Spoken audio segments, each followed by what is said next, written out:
Hi guys! Welcome back.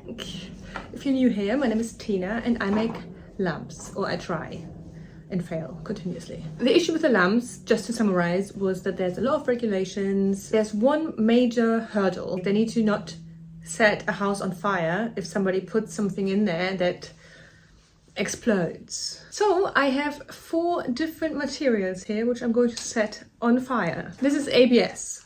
ABS is the worst.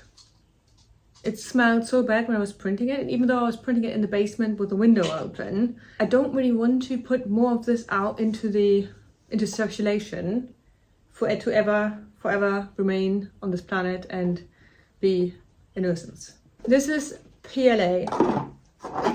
This is Flame Guard PLA, and this is Green Tech Pro from Extruder, which is also PLA based and biodegradable. It has something in it that makes it a lot more heat resistant, which is great for, like, PLA deforms from like 60 degrees. I also bought this, a piece of metal, because once I set these on fire, they will probably melt, and I don't want that melting plastic to go somewhere outside into the environment.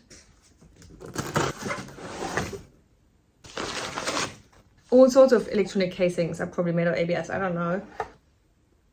It's supposed to also be fire retardant, same as this one. It doesn't print very well. Like the way it printed, can you see that? One reason could be that I left the window open and it was cold outside. The reason I did that though is because it smells so bad. It doesn't smell toxic like this one.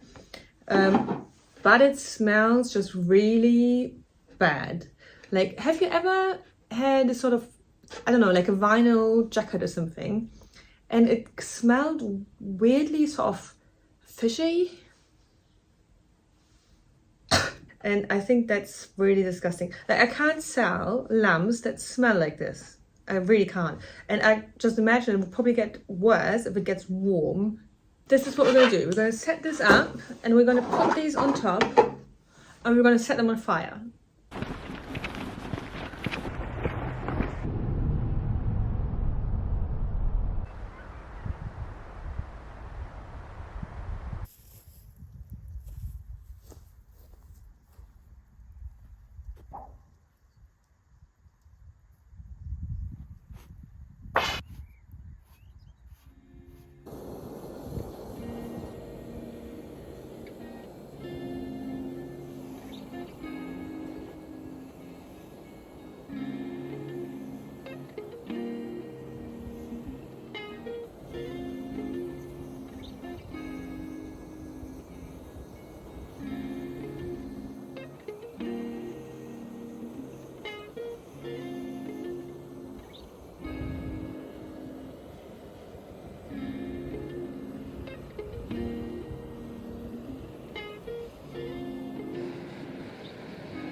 This is a very damp and cold country, especially around this time of year.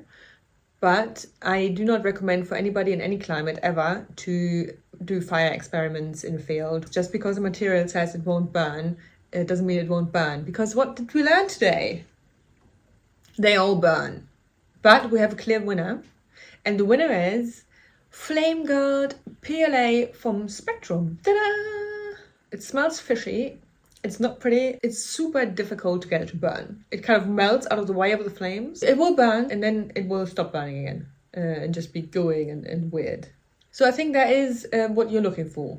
I still wouldn't use it for lamps because it stinks. It might be the case that if you leave it out for 2 weeks, it will stop smelling, but that would not align with my production sort of setup. And all the others burned. The Green Tech Pro, I think it did all right. If you have like a module, for example, where it's impossible for that to be a flame that's so big that it can even touch the sides, then that might be a good material. But for that, you kind of have to do all the professional testing. PLA behaved as expected, it melted and it burned. And then the very worst of them all was ABS. I don't know how they did the testing that led to the rating. I mean, yes, it could have been worse, it could have exploded, but that was pretty bad.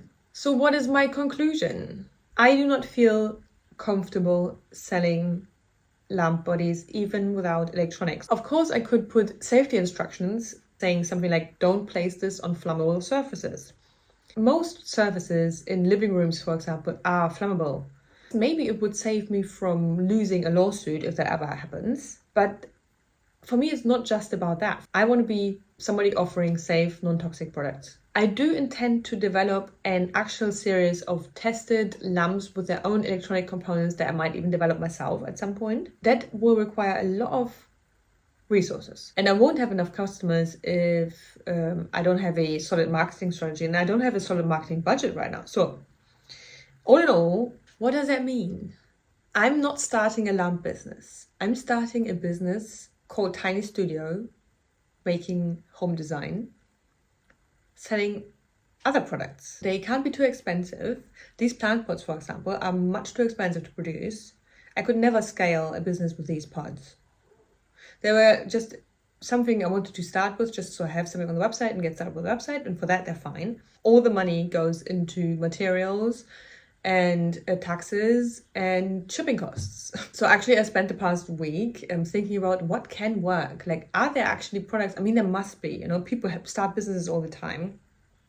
How do they do it? And I've actually come up with a list of several products where I think there is high potential that they can work. Some of them are very DIY.